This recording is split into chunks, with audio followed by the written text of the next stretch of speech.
बहुत बड़ी लेखिका थी। उन्होंने बहुत सारी रचनाएं की हैं, कविताएं लिखी हैं, कहानियां लिखी हैं, यात्रा संस्मरण लिखा है, एकांकी लिखा है। उसी से आज हम लोग पढ़ेंगे कदम का पेड़, और मेरे साथ साथ आप लोग भी इसका उच्चारण करेंगे। यह कदम का पेड़ अगरवा, होता यमुना तीरे, मैं भी उस पर बैठ कन्हैया, चलता धीरे धीरे, ले देती यदि मुझे बांसुरी,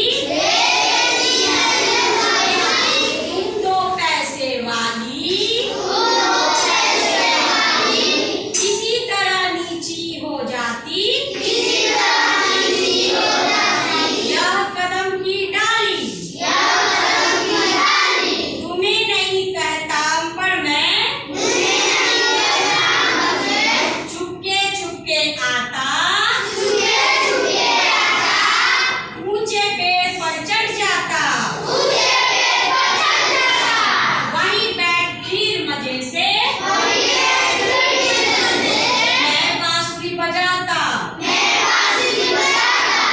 अम्मा अम्मा कह बंसी के स्वर तुम्हें बुलाता,